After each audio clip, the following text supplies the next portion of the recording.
What's good, fam? Teacher Eddie back with another live stream. What's good, fam? I see John Alonzo's in the house, man. John Alonzo, one of my favorite peoples, man. Thank you for joining me tonight for another live stream. So today we're going to be doing kind of a two-parter, really. So I've been wanting to do this for a while now because, again, I love talking about the history stuff that really doesn't get talked about a lot, both in school and also on YouTube. Because honestly, I couldn't find a lot of videos on this subject matter, and especially the second part that we're going to be talking about. So today we're talking about the Munich Olympics of 1972. So in 1972, of course, we're not too far removed from the Holocaust. And this is the first time that the Olympics take place in Munich since 1936. So that took place famously under the Nazi regime. Hitler used it as kind of a breeding ground to prove his theory that the Aryan race was superior. But then Jesse Owens was like, yeah, hold on a second with that, Mr. Adolf. So then, after the massacre, which we're going to cover first, that happens, Golda Meir, who was the prime minister of Israel, ordered what became known as Operation Wrath of God. Most badass name for an operation as far as I'm concerned, man. What are we going to call this shit? Operation Wrath of God. That's badass. So in order to instill fear, shock, and awe within the enemies of the state of Israel, Golda Meir organizes the Mossad into 5 separate units to hunt down and murder pretty much everyone who was involved with the 72 Munich Massacre. So again, a lot of people don't know about this. There's not a lot of information that I could find on YouTube. So hopefully this will be interesting. We're going to cover a lot of stuff here today. And of course, I'm going to supplement the video. And then after the video, we're going to talk about Operation Wrath of God, which honestly, I couldn't find a decent video on YouTube for. So I'm just going to talk about it on my own. So without further ado, let's get started and let's see what happened during the 1972 Munich Olympics. 7,134 athletes from 121 countries descended upon Munich, Germany for the 1972 Olympics to celebrate athletic competition and healthy rivalries at the highest of levels. The competition was going swimmingly when, no pun intended, Mark Spitz, the Jewish-American swimmer, won 7 gold medals in a dazzling display of greatness. Olga Korbut, known as the Sparrow from Minsk, mesmerized the gymnastics world with 4 medals, and the USSR outlasted the Americans 50-49 in what is still considered one of the most contentious ends to a basketball game in sports history. Oh, yeah. But above all else, the Munich Olympics are remembered for that whole basketball game, that's a separate video on its own, man. That basketball game was rigged as fuck. putting terrorism on the center stage, Yeah. when 11 Israeli Olympians were massacred by Palestinian terrorists. And just as notorious, the reaction of the German government, which some consider one of the most epic screw-ups in the history of terrorism. Oh, yeah. But more on that later. These events raise the questions, how could this happen? And does terrorism work? We're going to find out that it kind of does. The Munich Olympics in 1972 were supposed to showcase the new face of Germany. At the 1936 Olympics, held in Nazi Germany just 36 years earlier, Hitler used the event as a propaganda machine to demonstrate the superiority. 36 years earlier, Hitler used the event. I like how they had to circle Hitler in case like somebody was like, wait, which one's Hitler again?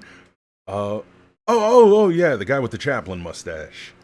As a propaganda machine to demonstrate the superiority of the Aryan race. The 1972 Olympics were determined to be propaganda of the opposite kind.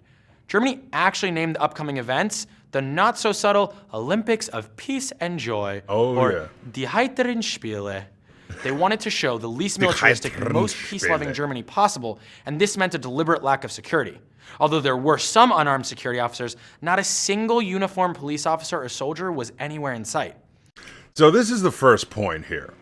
So I've talked about, bungling operations and, just ridiculous things that happen, especially when I did the video on the Kennedy assassination. So the German government was actually warned prior to the event taking place that Palestinian terrorists were planning something. And instead of, again, preparing for, what could happen, they did absolutely nothing. The 72 Olympics were infamous for the fact that there was no security. Athletes were going off campus, sneaking out, going into each other's bunks, fornicating, all that good stuff. And in fact, the terrorists are actually helped to climb over the fence by other Olympians who just thought that they were also Olympians trying to sneak back in. And the terrorists got nervous, but then were like, oh shit, these motherfuckers are actually helping us. There's a contention whether they were American Olympians or Canadian Olympians, but, who gives a fuck at that point? So there was no security. The Israelis were extremely terrified of the fact that there was no security. Also, the Israeli athletes were put extremely close to the gate. And they were also on the first floor of their barracks. So they were very concerned, and they actually ran through 20-something simulations of the worst things that could happen if a terrorist attack did come forth. And actually, one of them was basically to a T what happened when Black September invaded the Olympics, the Olympic barracks, and took these Olympians hostage. And then after that, the West German government completely just fucks up everything and costs these men their lives. The attendance of the Israeli team at this event, only 27 years after the Holocaust, cannot be understated. The Israeli athletes, many of whom lost relatives in the Holocaust, waved the Israeli flag over German soil only 6 miles from the Dachau concentration camp. Israel was making a strong statement of both Jewish resilience and Israel's readiness to accept a different Germany. But at 4:30 a.m., the morning of September 5th, 1972, 8 men dressed in tracksuits to blend in with the athletes, carrying duffel bags loaded with AK-47s, pistols, and grenades, jumped the unguarded fence and infiltrated the Israeli team's apartment complex. 2 of the Israelis initially fought off the terrorists, but were soon murdered. The remaining 9 athletes... Yeah, so what happens is, again, the terrorists, climb over the fence. They're assisted by other Olympians who are sneaking back in after a night of drinking. And then the wrestling coach, who was a really big guy himself, he was about 300 pounds, massive man, very strong. He starts hearing the door being, opened. They had somehow gotten keys, replicas or something made in order to open the door. And he's like looking to see what's going on. He sees the door opening and he sees these men with machine guns and masks on. So he runs towards the door and tries to barricade the door. And he starts yelling to let others know, hey, something's going on. We're being, attacked here. So one of the Olympians actually manages to escape. He breaks a window and he runs out. So at the very least, he saved that person's life. But they, of course, overpower him because there's several of them. They grab him and they demand that he take them to the other, where the other Israelis are. He ends up taking them to the weightlifters because he figured, hey, instead of taking them, because they wanted... they wanted Mark Spitz, of course, but Mark Spitz was not a part of these, so they had no clue about that for whatever reason. So he takes them to the wrong room, not the room that they wanted to go to, because that's where all the weightlifters were, and he figured that these strong men potentially could overpower these terrorists. But they were all asleep, so they were surprised, by what was going on. One of them did try to attack them. One of them, so the wrestling coach, the other one was a weightlifter.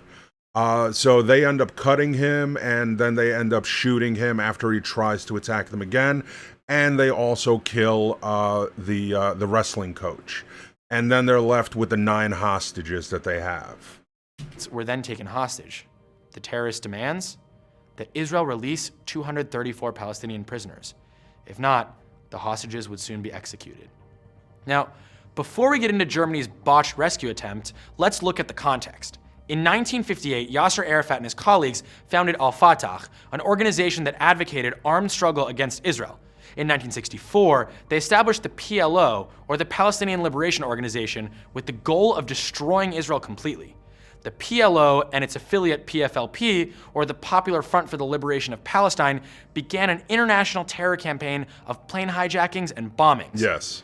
Now, at the time, the PLO headquarters were located in Jordan, where at the time, 2/3 of the population was actually Palestinian. But Jordan's King Hussein was not really a fan of the PLO, and in a period infamously known as Black September.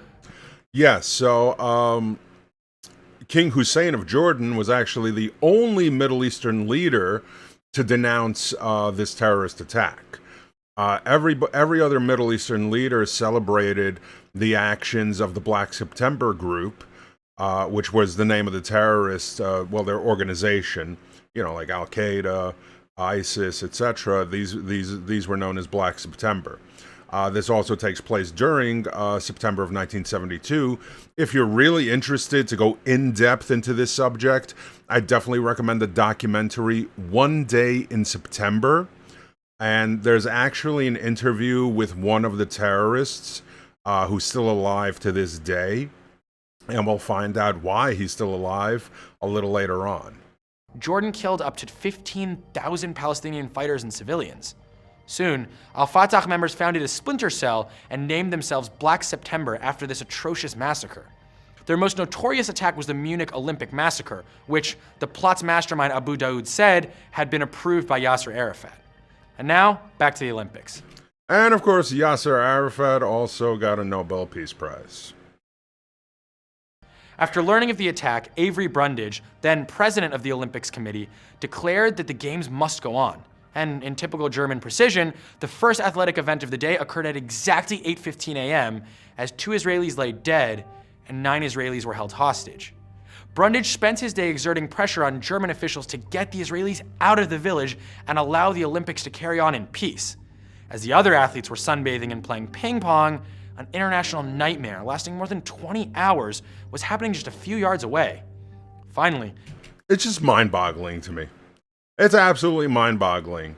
I know it's no comparison, of course, but even something like, for my wrestling fans out there like me, when Owen Hart died during the pay-per-view, and Vince decided to go on with the pay-per-view, and he caught a lot of flack for that. A lot of people felt like he should have ended it, right?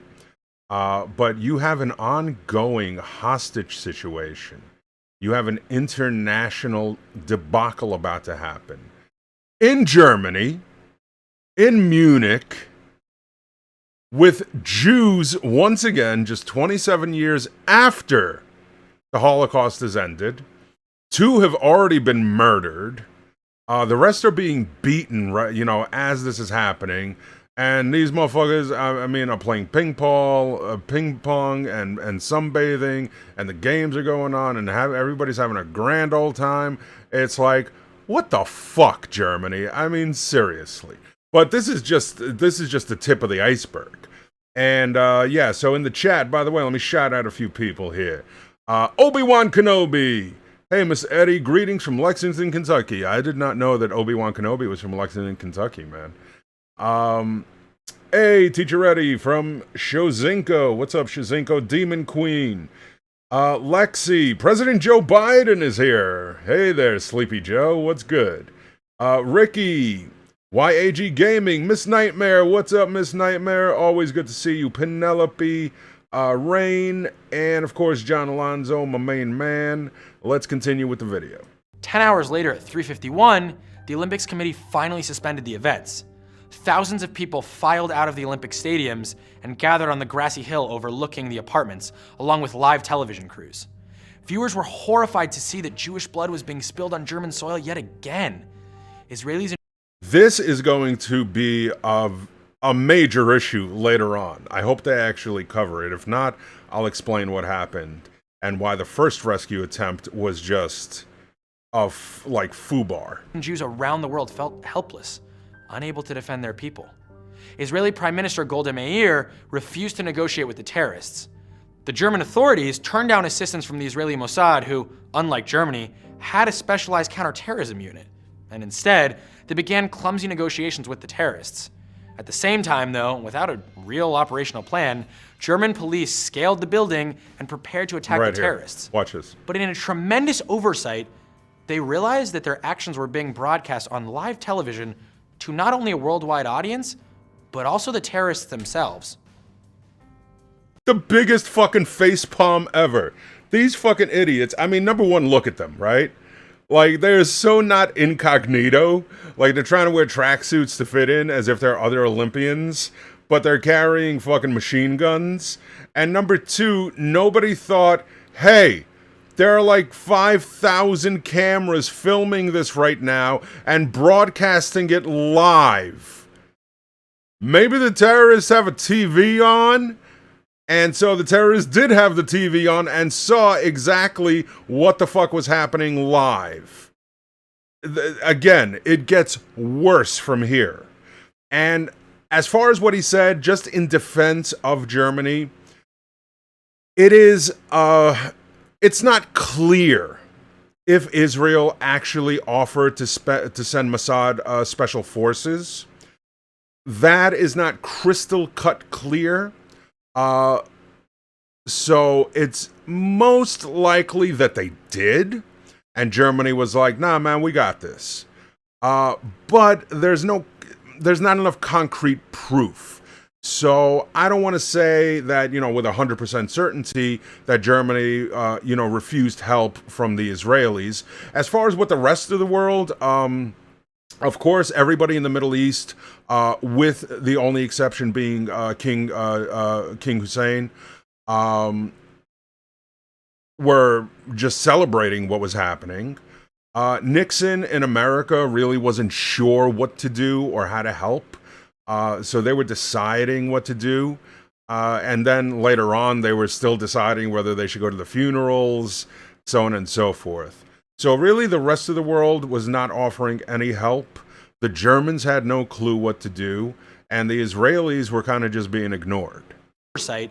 They realized that their actions were being broadcast on live television to not only a worldwide audience, but also the terrorists themselves.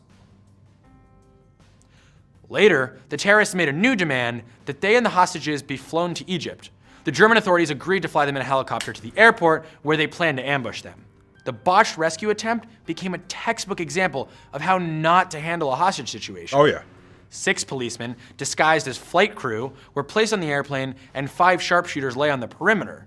At the last minute, though, the flight crew voted to abandon their mission without consulting Central Command and just left the plane. The remaining 5 sharpshooters had no special sniper training, no radio communication, and no telescopic or infrared sights, which, if you've watched any TV or movies in the last, 50 years, are pretty crucial to the job of a sniper. Yeah, the other issue, a Wing of Shoe. Thank you so much for the $5 super chat. I really appreciate it. Your message is, it's about money and not looking bad now, even if you look bad later, so you cover up the mishap of any level at the moment. Yeah, true. And Germany did cover up a lot. Some cases, information didn't come out until 40 years after the event in 2012 as to how much they covered up and how much they did bungle the whole thing. So as far as this rescue attempt on the airfield, number one, basic, tactical training says you have 2 snipers for every target. And there were 8 targets, I believe. So at the very least, they should have had a minimum of 10 snipers. They had 5, 2 of which were actually placed in the middle of the line of fire from their other, colleagues. So they both actually caught friendly fire from the other snipers. Also, it was super dark. They didn't have radios. They couldn't communicate with each other. They had no scopes. They had no, line of sight. It was so fucked up that they pretty much guaranteed the deaths of these 9 Israeli Olympians. And also, a German officer was injured. Other people were injured. A couple of the snipers, like I said, were injured.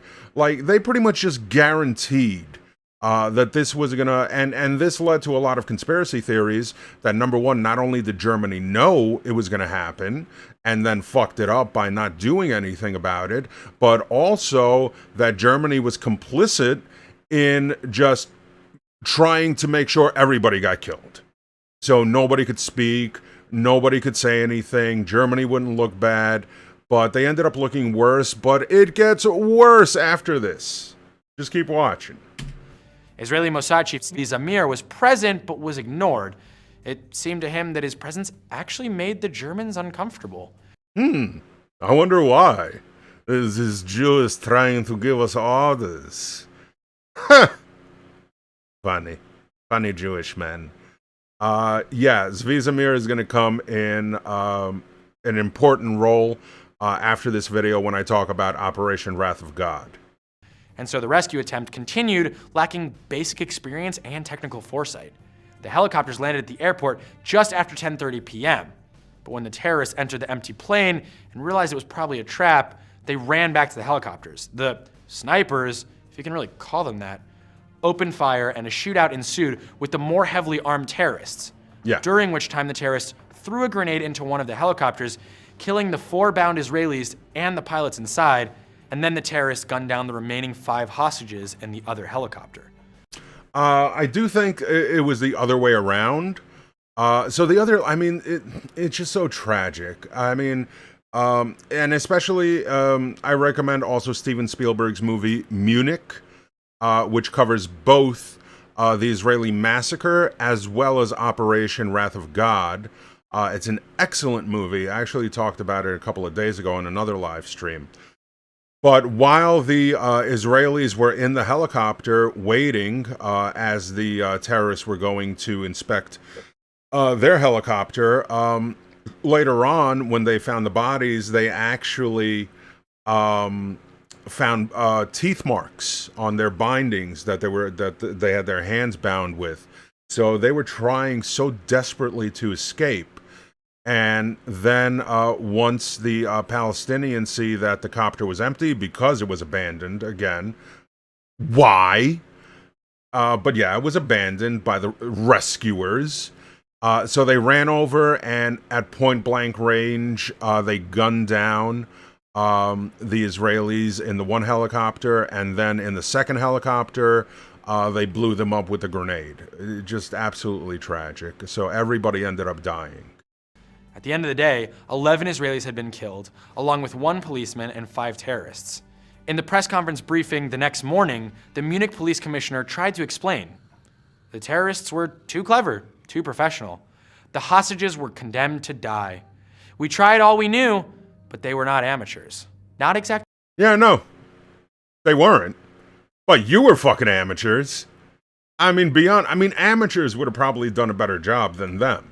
I mean, absolutely tragic. Condemned to die.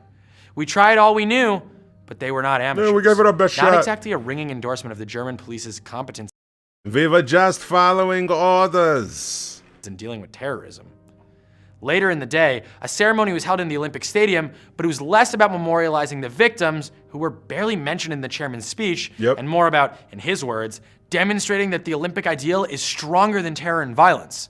During the ceremony, the Olympic flag, along with the flags of most countries, was flown at half-mast, except for 10 Arab nations that demanded their flags remain at full mast. Yep. The games were then suspended for 24 hours and then continued on as planned, but the remaining Israeli athletes left Munich. The German government allowed the bodies of the dead terrorists to be flown to Libya, where they were buried as heroes. To this day, the Olympic Committee still refuses to dedicate a memorial or a moment of silence to the Munich Massacre victims, saying that it could alienate other members of the Olympic Committee. You know what? Go fuck yourself. I mean, seriously. Yeah, I mean, Israel and a lot of Jews have been asking the Olympic Committee to put up a plaque, some kind of memorial, something. Like, these 11 men have been lost and forgotten to history. The entire event, like I said, even on YouTube, there are so few videos on this subject. Nobody really talked. Even when the movie Munich came out, it was a Spielberg movie. And even then, like, it wasn't, like, widely received, even though it was such an amazing movie. But yeah, and then, you know, this is what gives kind of fuel to the conspiracy theories, is basically how cooperative the German government was with the Palestinians. By firstly returning their bodies so they could be properly buried, and they received heroes' welcomes when their bodies were returned home. But wait, there's more. Because 5 of them were killed, so that means 3 of the terrorists are still alive. Let's see what happens to them. Community. And it took 45 years of Israeli nudging for the city of Munich to establish a memorial at their Olympic Park in 2017. Now, if you thought the series of Germany's screw-ups ended there, Nope. nicht so schnell. Not so fast. The series of Germany's screw-ups ended there, nicht so schnell. Nicht so schnell. Gotta get that. Not so fast. 3 terrorists remained alive in German custody awaiting trial.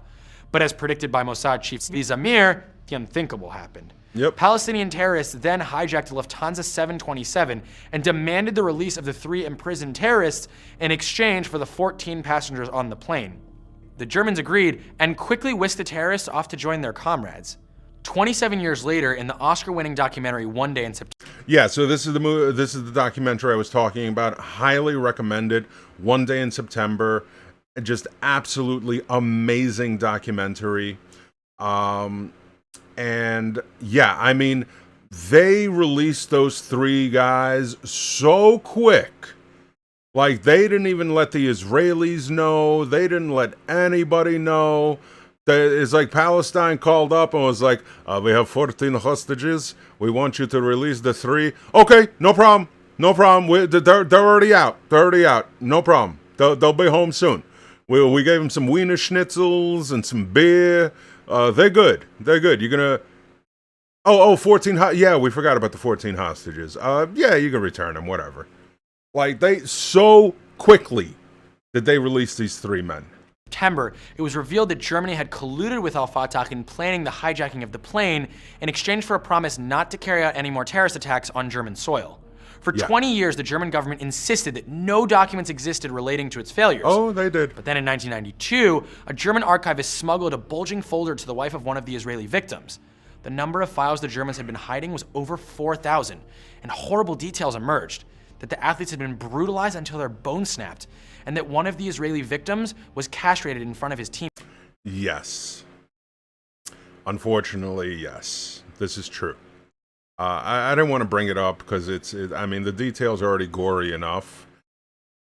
But, yeah, the Germans tried to say that, oh, you know, they're being held hostage, but, you know, nobody's hurting them, they're fine, they're okay, when in fact they were being beaten, they were being tortured, and yes, one of them was castrated. Teammates. The massacre of Jews in Germany left a deep scar on Israeli society. Once again, Jews had been forced to watch the murder of their own without the ability to intervene.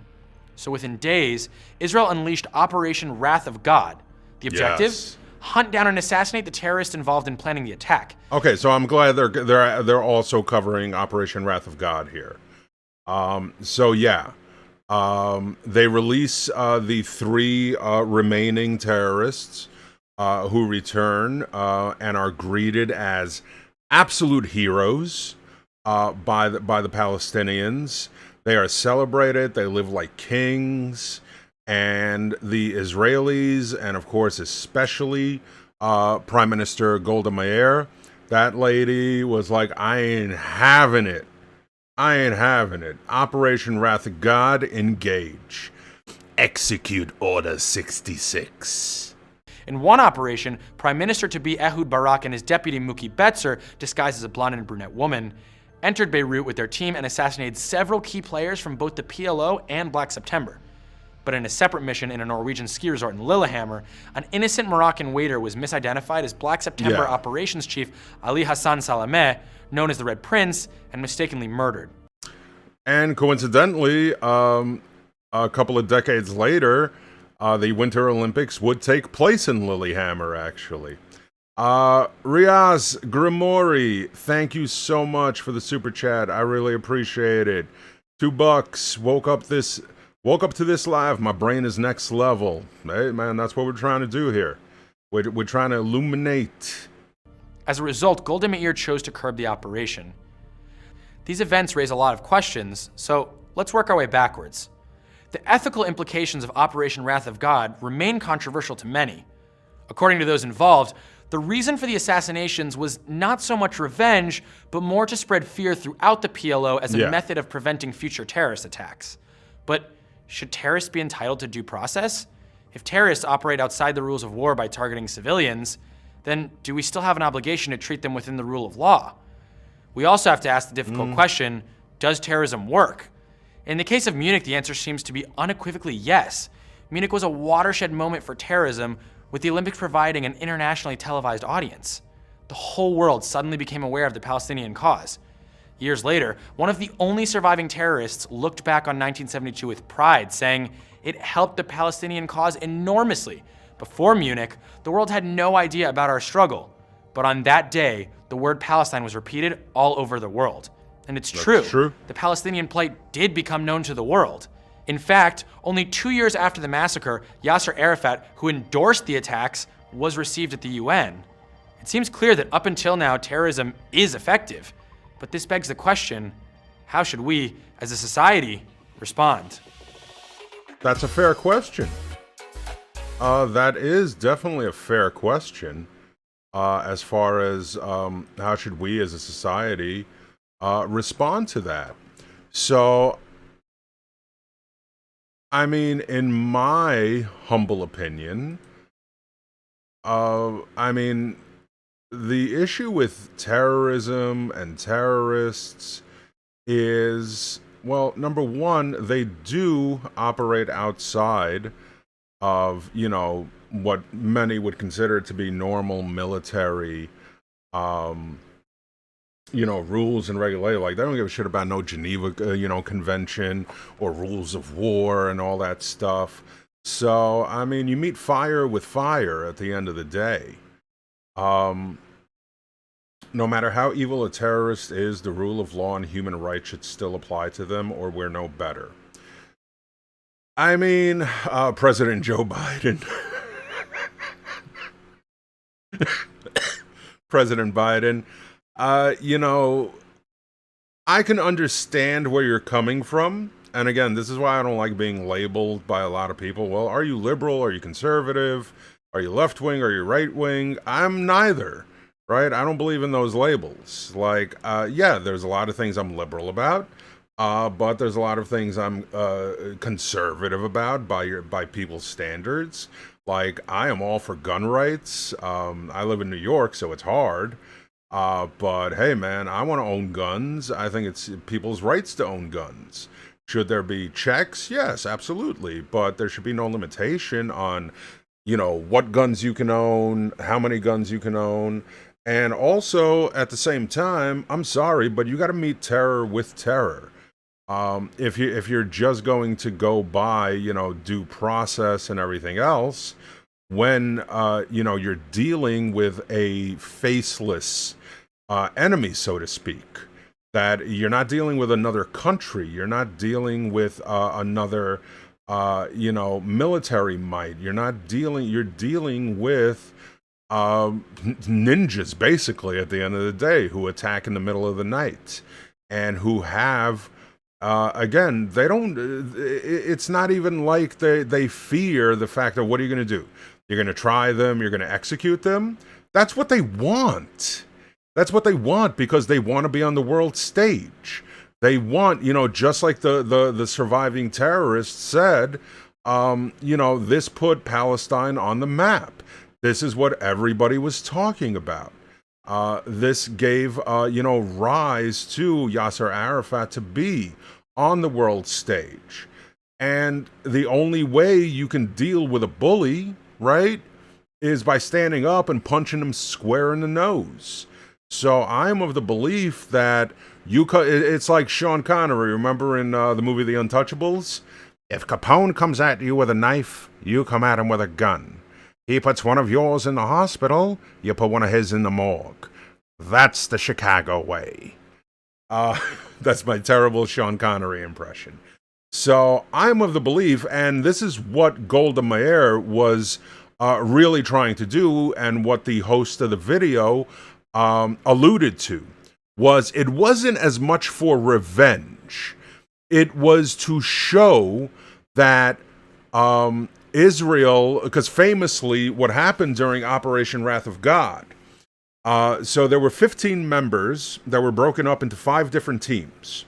And there were 30 some odd targets, I don't know why I say, targets, that were made up based on their involvement in the Munich Massacre, whether it was planning, execution, supplying, etc. So they go off on these missions, but the goal of the mission was to not just kill these men, but to kill them, number one, in very dramatic fashion, right? To make a statement. And so what they would do to add to the drama is they would send the immediate family before they would kill the person, for example, right? So say they're they're in France and they're about to kill homeboy, right? So what they do is they find homeboy's wife and kids or whatever, and they would send them flowers exactly 1 hour before they would kill that person. And there would be a note with the flowers that says, Israel does not forget and Israel does not forgive, right? So they used bombs. Some were just shot, but they were shot in public places, right? They really wanted to make a statement. Do not fuck with us anymore, all right? We're sick and tired of it. We're sick and tired of constantly being the world's scapegoat for all the problems in the world. And again, this is not too long ago. This is basically a generation removed from the Holocaust, right? So it's still fresh in everybody's memory.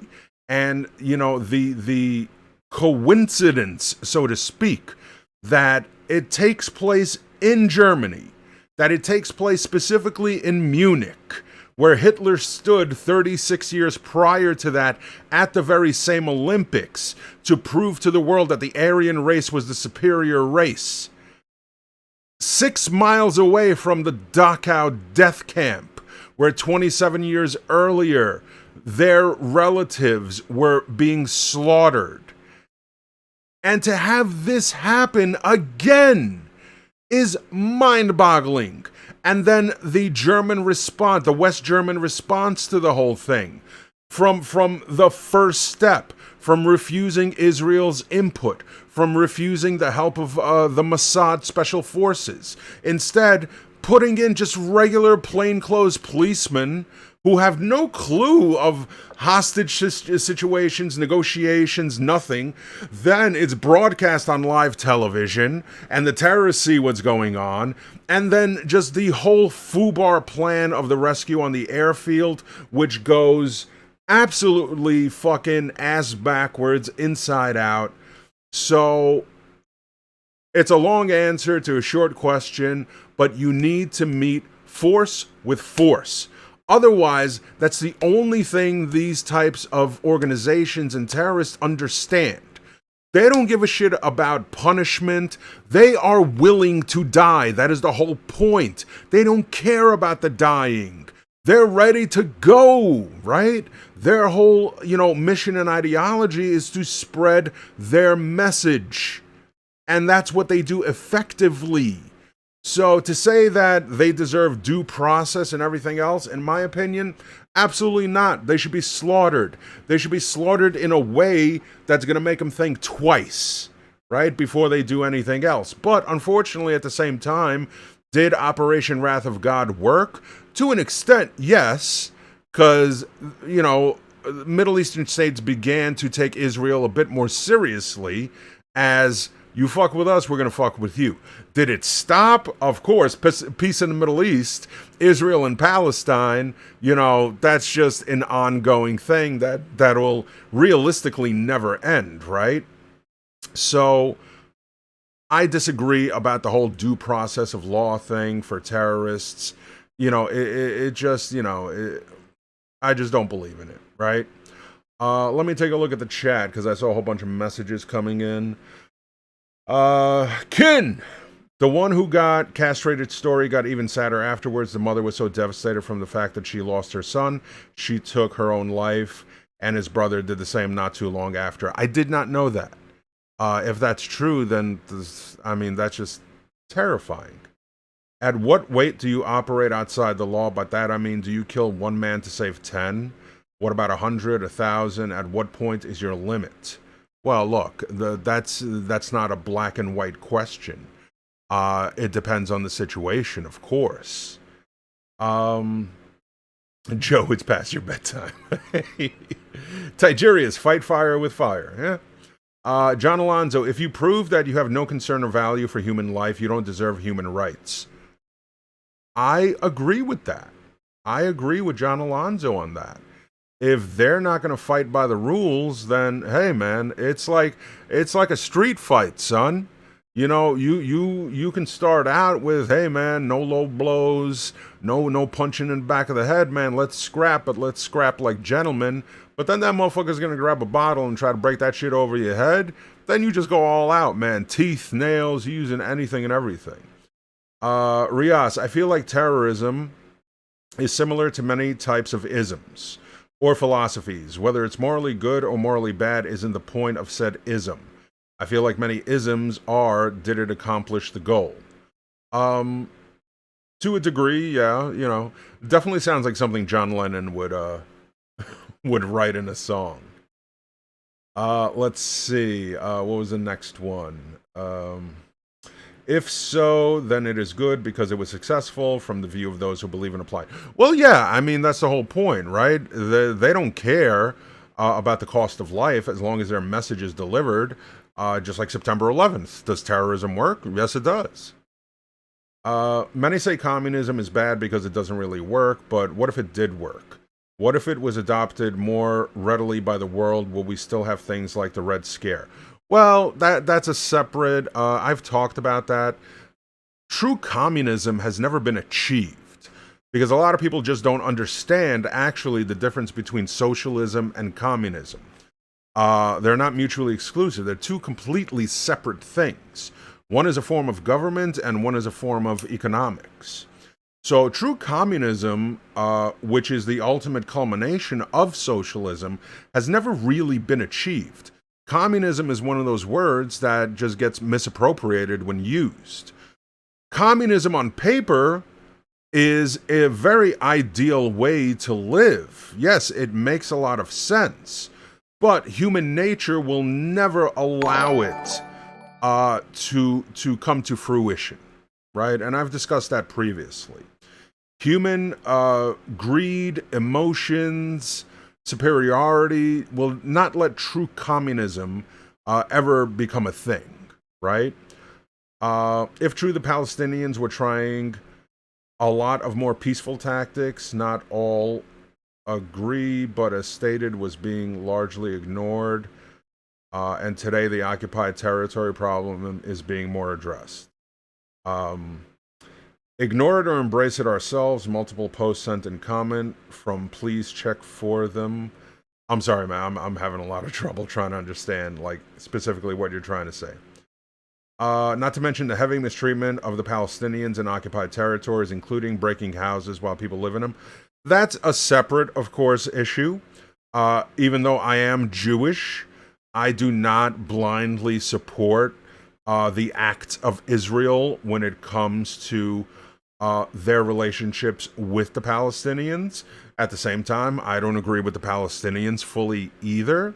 It is fucked up on both sides, but that's a very hot button topic, and I really don't want to get into that right now, but that's something I'll discuss in a future video because that requires really a more in-depth discussion. Those terrorists sure made it ironic, yes. Eric Douglas, Tech 9 featuring The Rock. The fuck does that have to do with this discussion? All I'm going to say is we used force for 20 years and successfully replaced the Taliban with the Taliban. Facts. But there's much more to that discussion, and it's a completely different scenario here. Piercing by John Alonzo, man, I love you. You my man, dude. Actually, John Alonzo, I may have to talk to you in the coming weeks, because I want to get some more tats, right? And I saw you work at a tat place on Instagram, so I may be reaching out to make an appointment, my man. So maybe we'll hang out, man. I'm gonna have to buy you a beer or something, some whiskey, whatever your drink of choice is.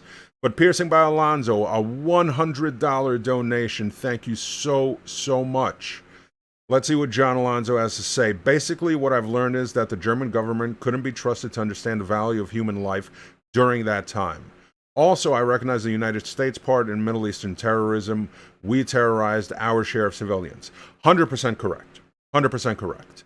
I have criticized American history many times, both in school, in my videos, with other colleagues, at historical conferences, because a lot of American history gets whitewashed, and we ignore the fact that America has helped, not just helped, but basically organized overthrowing democratically elected governments, have terrorized hundreds of thousands, if not millions of people worldwide over the last several decades. So look, man, nobody's hands are clean in the world, as far as I'm concerned. But at the same time, you know, I really want to stick to the specifics of the Munich massacre here, but these are very interesting topics to discuss as well. And I'm very happy and hopeful that, you know, we can continue discussing it in a really civilized way without, you know, putting down the other side, right? But John Alonzo, thank you so much for that. I just want to get through a lot of these statements here in the chat. Let's see. What do you think about the death penalty? I am all for the death penalty.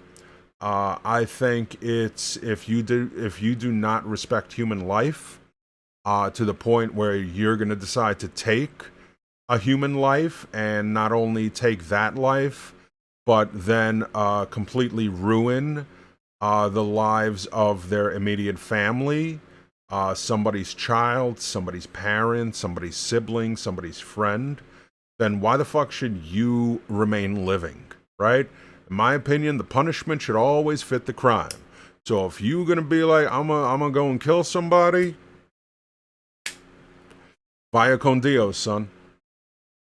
Would you risk 1,000 people to save your family?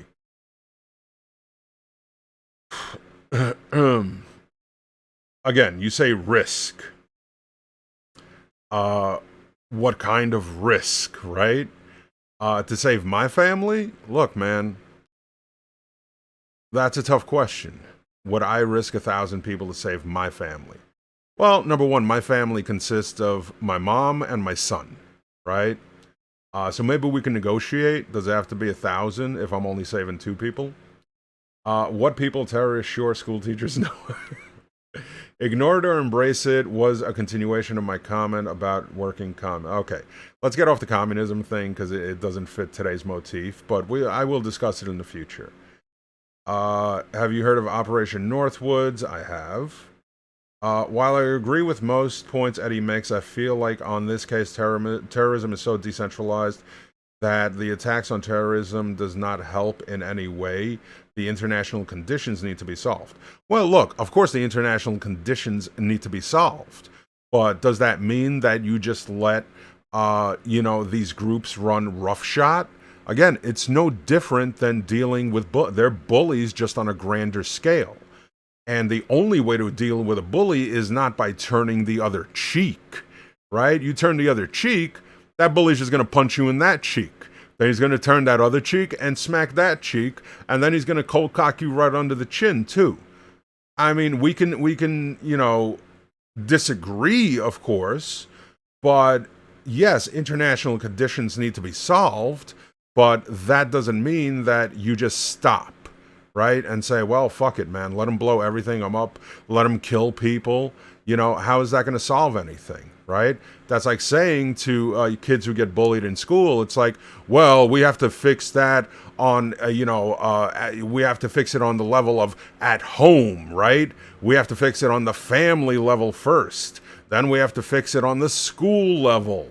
So take that ass beating until we figure it out. That's not the way things work, man. Joseph Asorno, thank you so much for the donation. Take my dono. I will take it. My last message was supposed to be a super chat, but I'm dumb. That's okay, man. I still read it. It's all good, man. Is it true that Americans learn like 8 years of American history and only learn a year of world history? I'm from the UK and just curious. No, that's not true at all. Is the emphasis on American history? Of course, but American history is so intertwined with world history, it's tough to ignore it. So yes, there's of course a larger emphasis on American history, but in schools, especially, when I was teaching in high school, there was a lot of international history that was being taught. I mean, it's impossible to teach all of international history, but, you touch on a lot of subjects that are not just American history, and it's not just a year. It's quite more than just a year. But, of course, there's a lot of things that get ignored, but then again, there are a lot of things that get ignored in American history, which is actually very important. With world history, I learned about it for about a year or two. The rest was American history. I mean, I guess it may also depend on the state you live in, right? Whatever the curriculum requirements are. I just know here in New York, it's a lot more than just 1 year. But the whole education system is really geared towards celebrating American history, and that the Americans are basically the saviors of the world in every conflict. Like if it wasn't for America, like they cover World War II, it's D-Day, it's Eisenhower, it's how the Americans did this, Americans did that, and completely ignore the contributions of England and the Soviets and everybody else who basically won the war. It's like the fucking, like America was like the sixth man who came off the bench in the fourth quarter for 3 minutes and went 7 for 8 with 4 rebounds. And it was like, man, you see what I did out there? I won that game for us, man. Isn't Operation Wrath of God the one where Sayeret Matkal operators dressed as women to kill PLO members? Yes. Yeah. Actually, he mentioned it in the video. That is exactly it. At least that's how my school district worked. Not sure about others. I mean, also from the comment sections, from discussions with people on Discord, and from speaking with students online for the past 2 years, I have noticed that definitely school curriculums work extremely differently from state to state, and in some cases county to county as far as what people do learn. Because a lot of people from some states tell me, we learn all this stuff that was in the Don't Stay in School video. So I think it definitely depends on which state you grew up in. Because also, I mean, in New York, for example, we have a whole class just on, New York history. I think I learned world history and that led into American history. It was kind of chronological. Yeah, pretty much. Yeah. I mean, history is, taught in a chronological way for the most part, but not always. So I just wanted to go back kind of in the discussion here. So Operation Wrath of God, yeah. So that was Israel, and really the way Israel operates to this day, which was something that, for example, after 9/11, something that really upset me were several big things, right? Number one was the lack of support that first responders got who were at ground zero, saving lives, cleaning up the debris, putting their lives on the line, and then who contracted various diseases. Cancer, of course, was one of the most prevalent ones. When I was working in the law firm that I worked at for 20 years, we had a lot of people who came in who were doing estate planning, which is creating like a will or a trust for your family. What happens after you die, and a lot of them were people who were first responders during 9/11 who were dying. And their stories were tragic, like literally it made me cry when they were telling them. And number two was how long it took to rebuild.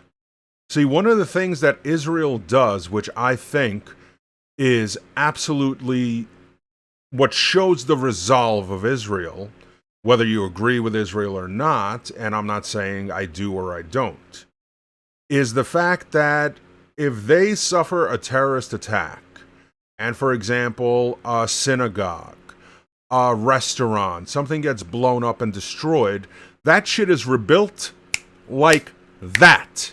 They have that shit up and standing again within a matter of no time to show that you can come, you can hit us with your best shot, and we're just going to rebuild that shit and keep on going, man. You are not going to destroy our resolve. Whereas with us here in New York City, there was so much fucking red tape and of course greed and everything else that it took, over a decade to rebuild, that fucking hole in the ground that I would drive by every single day when I was working in Manhattan. So, that really bothered me. But again, the whole point of Operation Wrath of God was not for revenge. It was to make a statement. And they did. Was it right morally? Should they have done it? I mean, look, at the end of the day, who asked me the question? Somebody asked me, it was Eric Douglas. Would you risk 1,000 people to save your family?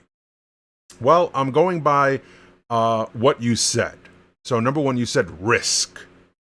So you didn't say that for sure that they were going to die. Now, in the situation with, Israel, were they just supposed to stand by and say, well, Germany said they did their best. We're just going to keep getting slaughtered and not do anything. No. She said, we're going to go out there and scorched earth, man. Wrath of God shit, right? So, of course, it's easy to sit back. And again, that's what, the example people give for somebody who's against the death penalty. They said, well, let's say, for example, your child was beaten, assaulted, raped, and murdered. Would you not want that person to be executed? And, hey, we're all different, right? We all have different views of morality. We also all have different views of religion, right? And that's okay. We don't all have to agree on these things.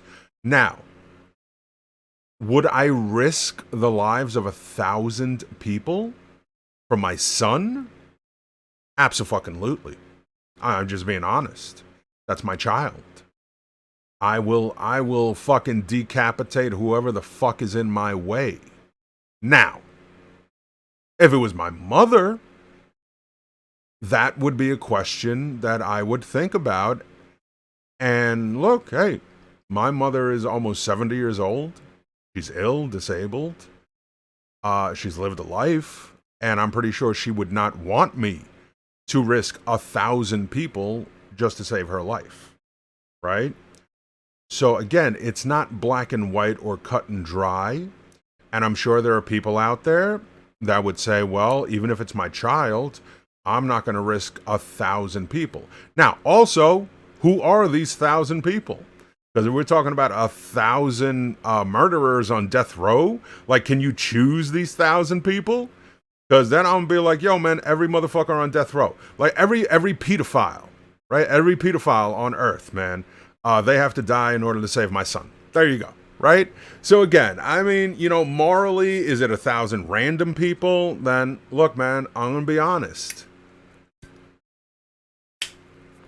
I will risk that 1,000 people, man, to save my son. That's my baby. That's my boy, man. That's my life right there. Without him, I have no reason to live. That's my everything, man. I'm just saying. Fitting from topic to topic. Well, I mean, that's what it's all about, man. Education, learning is all about fluid conversations, right? It's all about, hey, I'm here to talk with you guys, and you know, I kind of wish like we could actually talk together, you know, like kind of like on a video conference thing, but I think that would become a little bit of a mess here. But let me see. They couldn't identify the Zodiac Killer until they deciphered his messages. They never identified the Zodiac Killer. Zodiac Killer was never caught. I got lost on that one.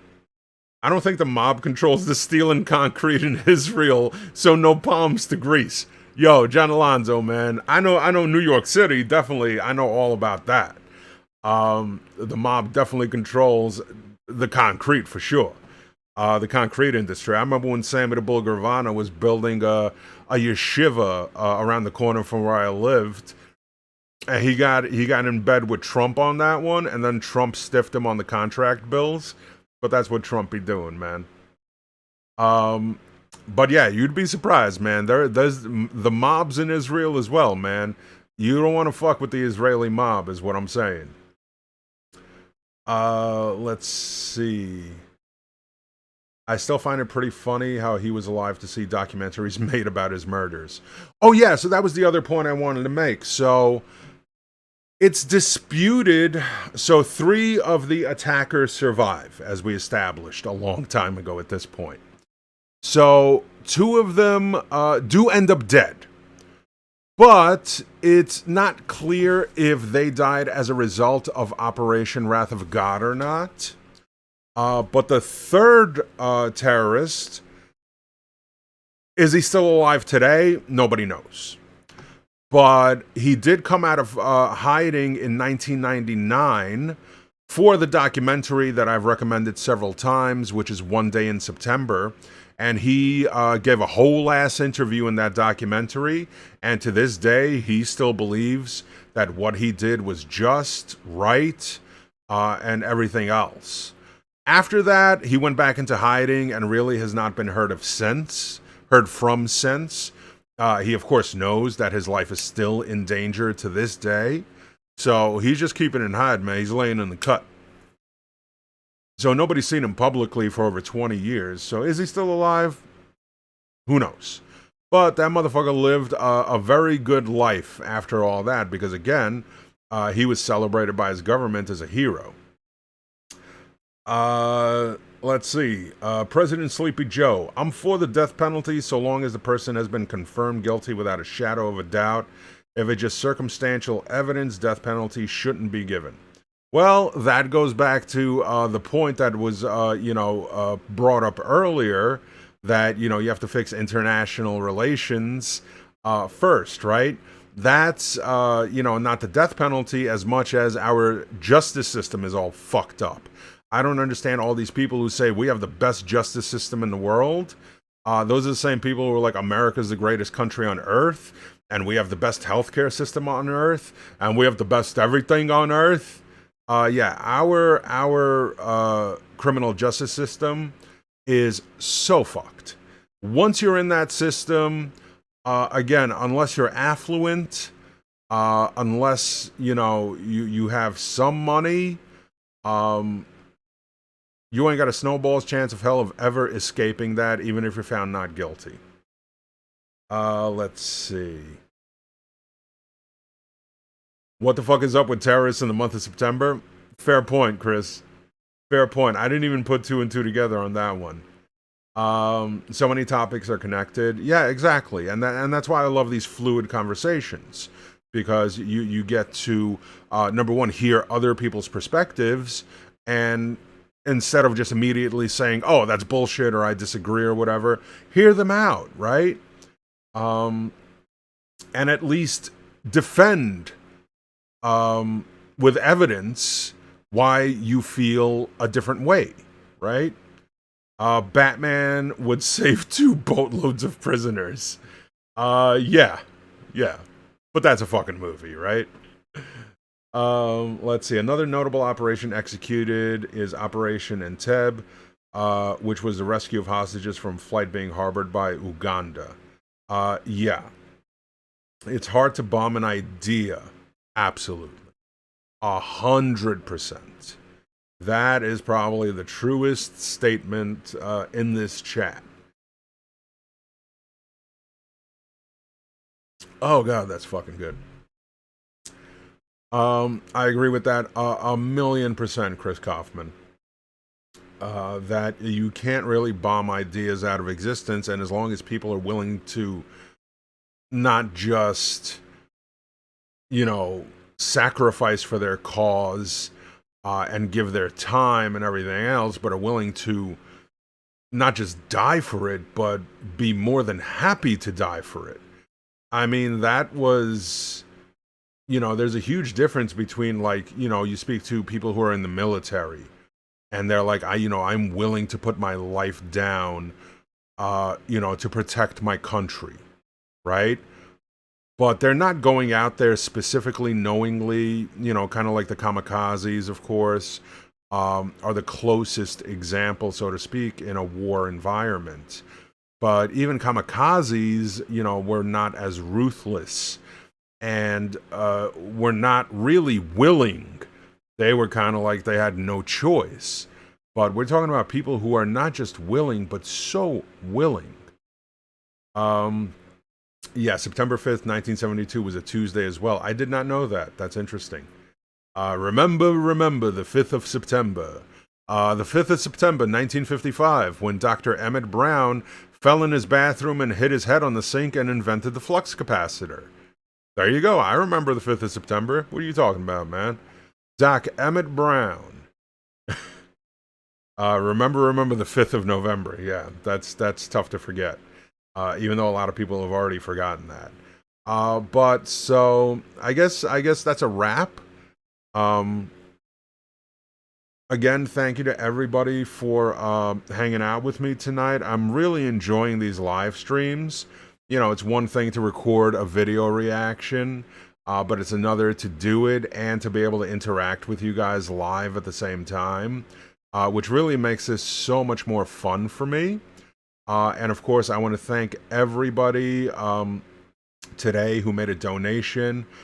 So thank you to Joseph Asorno.